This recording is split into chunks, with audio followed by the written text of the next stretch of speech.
Hello, welcome to the coffee conversation hosted by the Hugh Gallery on the 2nd of December 2020. My name is Aoife, and it's my pleasure today to talk about our piece, A Child's World Belfast, by the artist Gerard Dillon.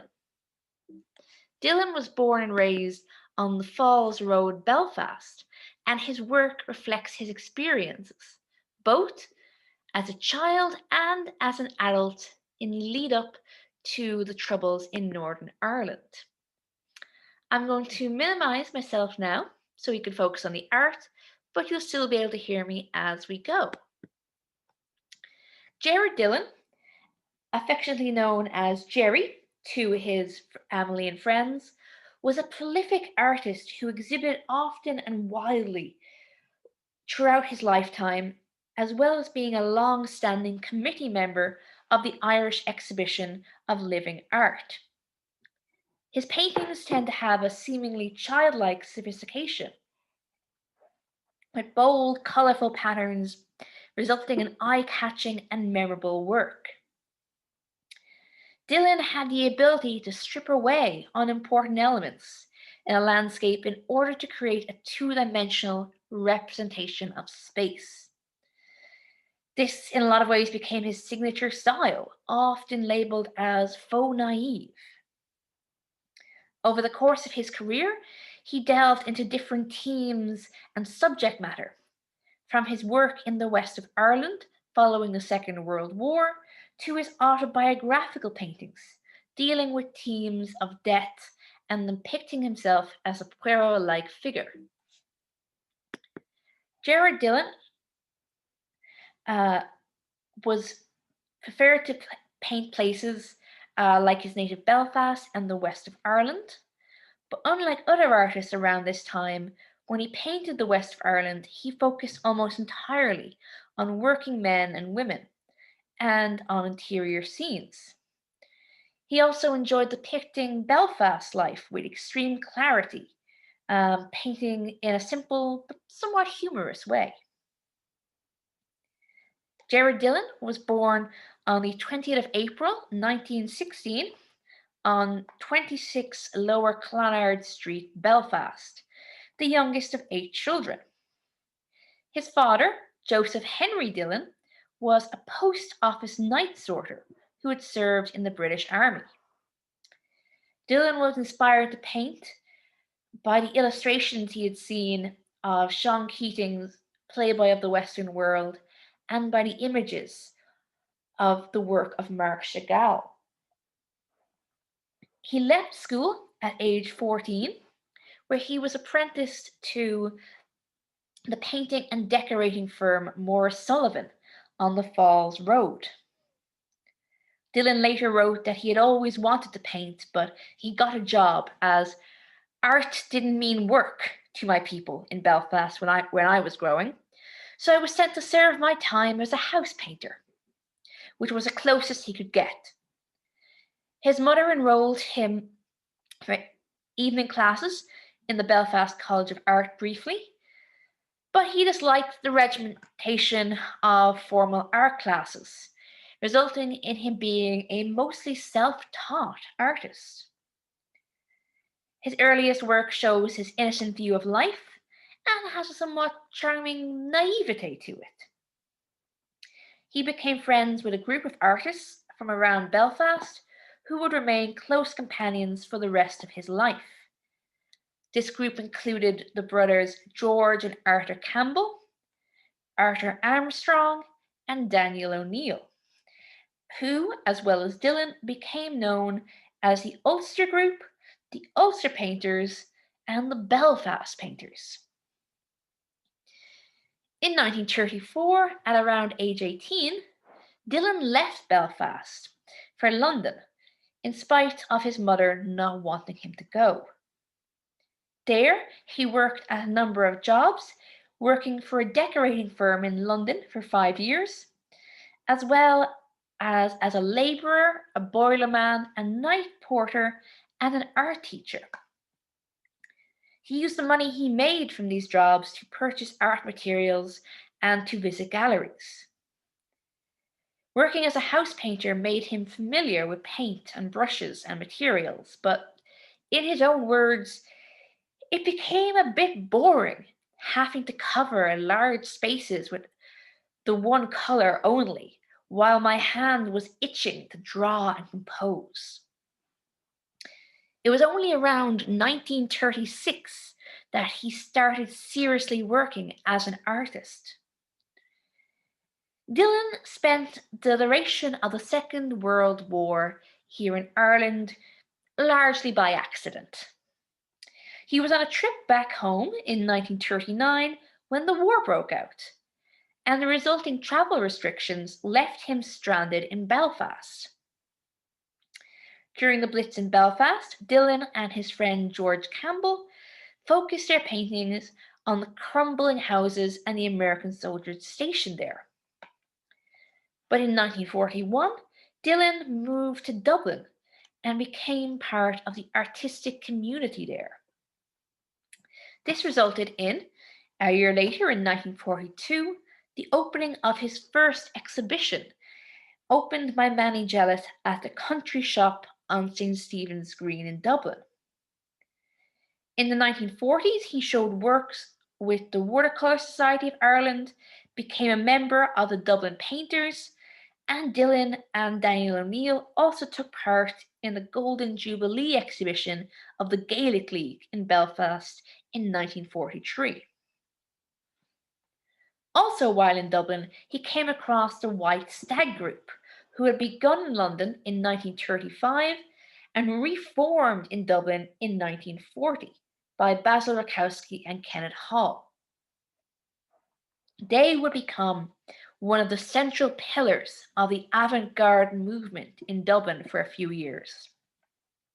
And Dillon developed a close friendship with Rakowski despite never exhibiting with the White Stag Group itself. The war had brought many modernist Irish painters back to Ireland, and the founding of the Irish Exhibition of Living Art in 1943 helped to bring about a new age in Irish modernism. Gerard Dillon found himself right in the heart of this. He participated in the first Irish Exhibition of Living Art in 1943 and would end up becoming a regular contributor to the IELA, as well as serve on its committee for 20 years, overall showing 87 pictures with the exhibition over a period of 30 years.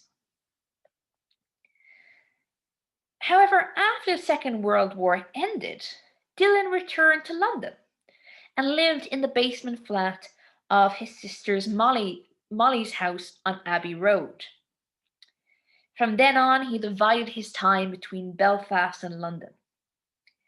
He took a job as a night porter in the English-speaking Union so that he could paint during the day, and he worked on demolition squads for extra money. After he returned to London, he continued to exhibit in Ireland, but also exhibit internationally in places like Paris, Rome, and the United States. The Council for the Encouragement of Music and the Arts, the predecessor of the Arts Council of Northern Ireland, gave Dillon a one-man show in Belfast in 1946 and in 1950. He was among the group of Irish artists who showed at the Associated American Artists Gallery in New York in 1947, as well as having shows at the Wellington Galleries, where his work Island People, which we see here, was bought by the Crawford Museum. Around that same time, the Haverty Trust bought his painting Medical Students and presented it to the Belfast Museum and Art Gallery, what is today the Ulster Museum. Back in London, Dillon was included in a group show with the Leicester Gallery. In 1946, the same year he went to Italy. He also visited Spain, Denmark, and the United States. Much of the inspiration for Dillon's art came from Ireland, particularly Connemara, which he visited in 1939 on a cycling holiday with his friend Ernie Atkin. The West of Ireland would become the first great theme of his career. He fell in love with the dramatic bow hills and lochs, as well as the simplicity of life led by the farmers and villagers, particularly in comparison to the urban life he had grown up with in Belfast. Like many artists and writers before him, Dillon imagined the West, Connemara in particular, as the heart of Ireland, the real centre of Irishness. To him, the landscapes and people of Connemara came to represent his idea of Ireland in its most perfect, idealised form. It was an Ireland that was devoid of the political division and tension that had surrounded so much of his life growing up on the Falls Road in Belfast in the 1920s. When a critic commented on Dillon's view of the West of Ireland and pigeonholed him as stage Irish, Dillon responded, "Think of the West and the life lived there. Then think of my childhood and youth in the middle of industrial Belfast. Is not the West and the life lived there a great, strange kind of wonder to the visitor from the red brick city?" Where other Irish artists like Paul Henry or Charles Lamb had focused on the beauty of the natural landscapes in Connemara, Dillon's work focused on the lives of the working men and women, and on domestic settings and interior scenes. This is possibly related to his career as a painter-decorator and his close intimacy with the working class people of Ireland. One time, as a payment for a painting, Dillon was given a cottage for a year on Innishlacken Island near Roundstone. Dillon wrote in 1955 that Connemara is the place for a painter, saying that one could live here forever, but being neither a fisherman nor farmer, but only a painter, I am forced to come back to city life to sell work, and hope to save enough money to come back to Connemara. Dillon even painted the walls of his family home in Belfast completely white as a homage to the white Connemara cottages. Dillon's work was often labelled as faux naive, as his interiors and views of Ireland often had an almost childlike simplicity and flatness of plane. But this actually comes from his ability to look at a landscape and simplify it, reproducing it with all the unimportant elements removed. Dividing the panel into separate panels works as a way of compartmentalizing his composition, with one historian even claiming that this stripping away of elements to create a two-dimensional space was his signature style, what makes him instantly recognizable. This style, though, began to develop thanks to trips in Ireland to visit the Boyne Valley and the monastic ruins at Mellifont and Monaster Boyce with his fellow artist Nano Reid. Both Dillon and Reid were very vocal about their belief in preserving the authentic elements of Irish cultural and material heritage, and the prehistoric monuments of the Boyne Valley, particularly the graves around Newgrange, Knowth and Doubt, as well as the monastic remains at Mellifont and Monaster Boyce, were sources of inspiration that Dillon eagerly adopted into his work. He was inspired by ancient stone crosses and by images in 8th and 9th century illuminated manuscripts, He would even include references to the sectionalized carvings on the high crosses in many of his paintings. And we can see that in this work, The Little Green Fields, where he has used the dry stone walls as a form of flattening and compartmentalizing of the image. He has mimicked these carvings and split the image into several segments, simplifying his subjects. And he has even included references to his inspiration in the high crosses we can see in the graveyard, as well as incorporating his signature onto one of the gravestones there. He was also fond of the male figures with big walrus mustaches that he'd seen in Murdoch's cross. These figures would appear in his paintings of Mellifont Abbey and also of the Fast Day. He seemed to be having fun and giving humorous elements to his work when he took the figures of monks and Celtic figures and spread them amongst the fields of Connemara. To him, a lot of these paintings are ways of celebrating his Irish past. A very different style of painting is self-contained flat from the early 1950s, now in the Ulster Museum, which gives us instead an insight into how he viewed himself and his surroundings.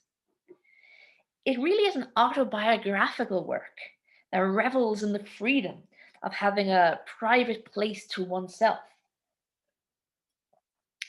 Dillon's self-portrait appears 3 times in the painting. In the centre foreground, with the tools of his trade as a house painter. And it's possible also that the nude figure lying on a bed could have been a representation of Dillon's sexuality. The rumpled material in the image could possibly be leather, which he worked with a lot in the 1960s at making collages or unraveling leather handbags or gloves to create materials. Dr. Coulter actually suggests the central figure entering through the door, which we see right in the center, represents several facets of Gerard Dillon's life. His public persona of the artist and tradesman, as represented by the stacked canvases, and his Irish and Catholic roots, as represented by his clothing and the figure of the Madonna on the dresser. The portrait of him in the foreground, on the other hand, could be his own self-identification as a modern artist. A Child's World, Belfast depicts here a young girl on an empty street at twilight and reflects the recurring theme of the figure in isolation in Dillon's work. The girl is surrounded by the chalk remnants of the day's play, but also by the political graffiti and other graffiti on the walls.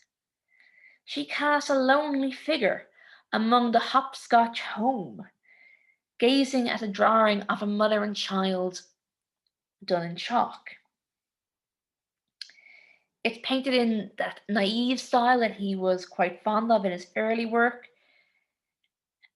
And it could come from the fact that he's a self-taught artist, but in this scenario, that simplicity works exceptionally well.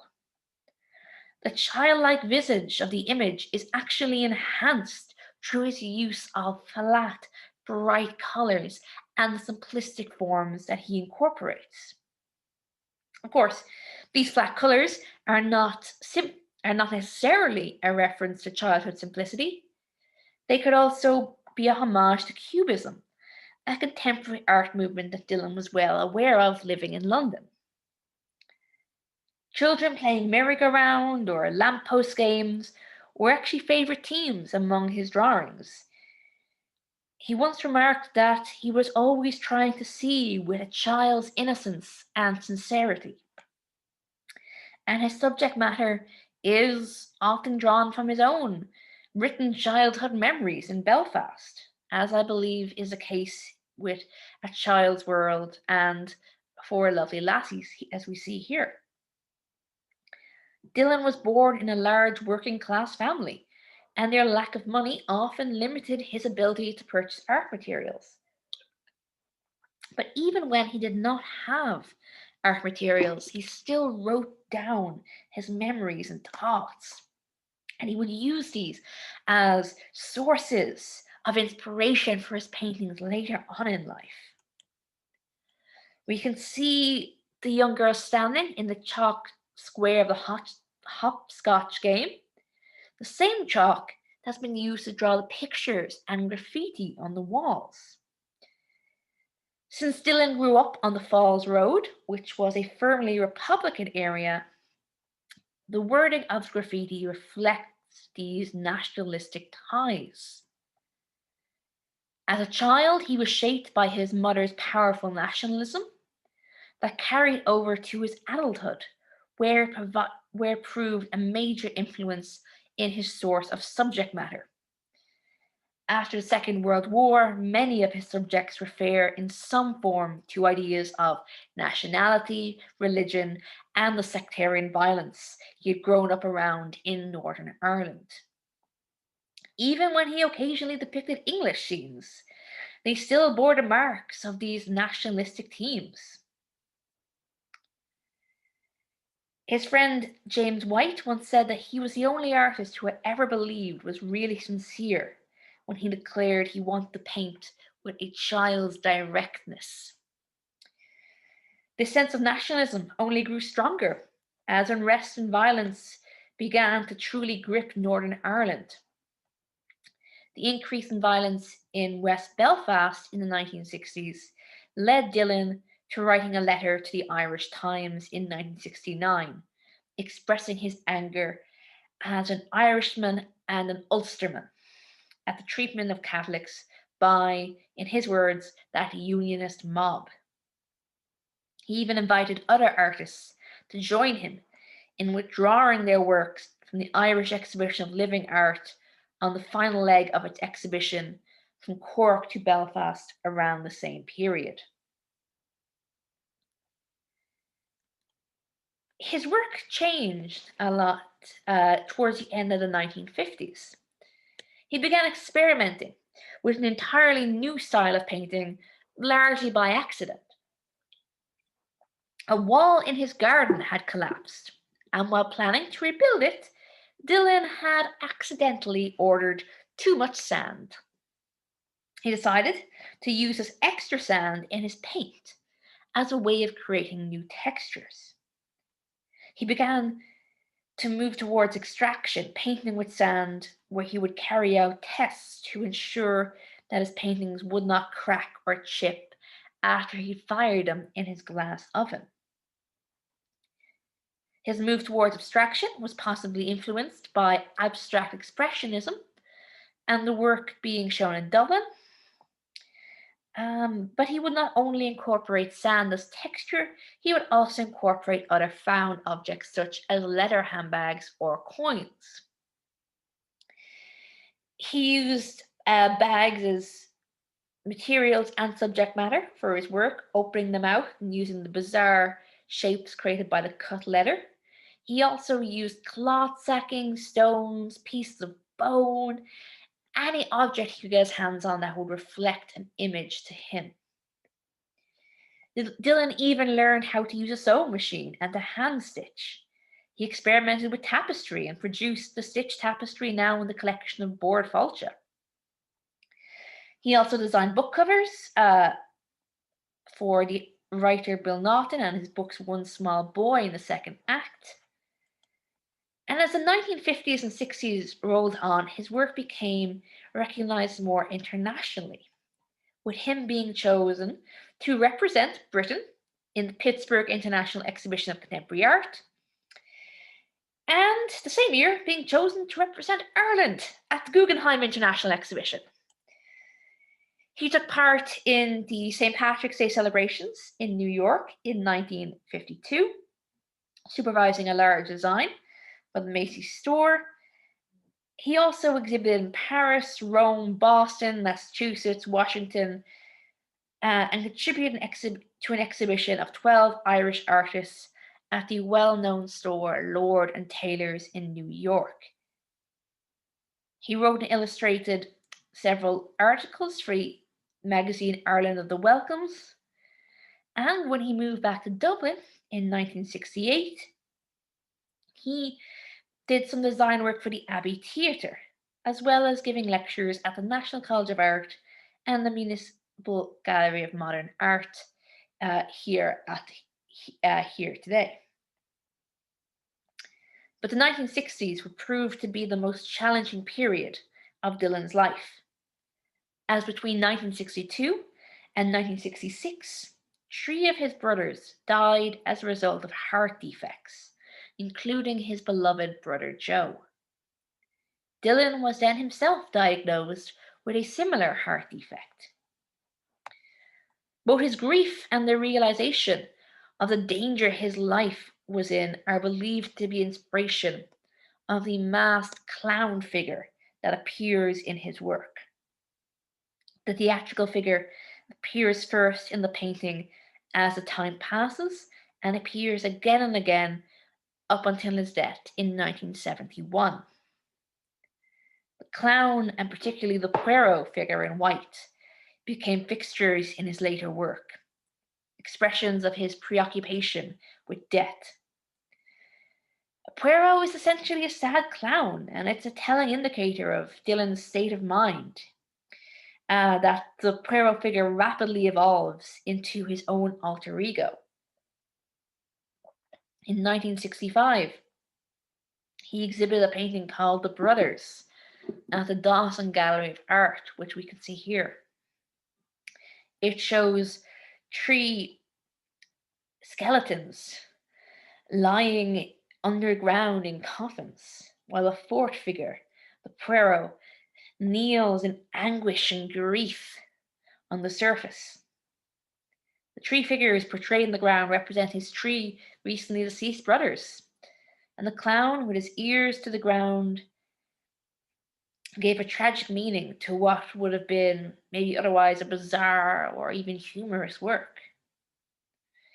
However, Dillon was never one to explain his work, believing that the image should speak for itself. So his exact thought process surrounding these paintings and the Poirot figure remained very personal to him. In the last 2 years of his life, he took up etching at the graphic studio in Dublin. His friend James White suggested he brought on his last illness due to his excitement of making prints, a very physical process involving hard labor, which he became so devoted to that he often worked to the point where he would ignore his base need to rest. Sadly, in January 1971, while staying in Belfast, Dillon suffered a stroke. He stayed at the hospital for a period of several months, where many of his friends visited him, and his solo exhibitions at the Dawson Gallery and the Tom Cadwell Galleries in Belfast were both very successful. Unfortunately, he died after a second stroke in June 1971, aged 55. Even though Dillon had spent most of his life living in England, he stated that, "I want to be buried in Belfast, where I'm surrounded by my own people, and the mountains I so often roamed on. I'd hate my bones to lie in London, where people are just people and no more." He was buried in Belfast, and today 6 of his works are in the collection of the Ulster Museum in his native city of Belfast. In 1972, an exhibition at the Hugh Gallery and the Ulster Museum was held, with curators bringing together more than 1,000 works by Dillon. The curators actually confined this collection to works in Irish collections, and they had intended to show Dillon's range of interests and development over the decades. That same year, in 1972, the Irish Post Office issued a stamp in their series of contemporary Irish art featuring the painting Black Lake by Dillon. And in 1993, Dillon's good friend James White published Gerard Dillon, an illustrated biography, one of the only monographs today written about Dillon. Gerard Dillon was an artist who threw his whole self into his work, with James White actually even stating that his whole life was devoted to the purpose of picture making. While he painted primarily scenes of Ireland, he incorporated so much of his ideas of modern art into his work that some historians have compared him to artists like Paul Klee or Jean Miro. His use of flattened perspective and simple shapes reflect that interest in the ancient stone Irish carvings and medieval manuscripts, and it's been argued that his work and representation of an ideal Ireland succeeds in both harkening back to a Celtic tradition while at the same time embodying contemporary Irish art. From his naive style of the 1940s to his experiments with abstract sand paintings in the late 1950s, his found objects paintings of the 1960s, and his final series of paintings with the figure of the Pierrot in surreal landscape, Dillon incorporated so much of who he was and what he had experienced into his work. A Child's World in Belfast perfectly captures a quiet moment in a time of chaos, painting it with a sincerity that illustrates a love for his hometown and the stark reality for the people that live there. And let's thank you all for joining our talk today. If you have any further questions, feel free to take a look at the Healing Gallery website for any programs about the Education Department. Hope you have a wonderful day, and thank you so much for coming. Goodbye.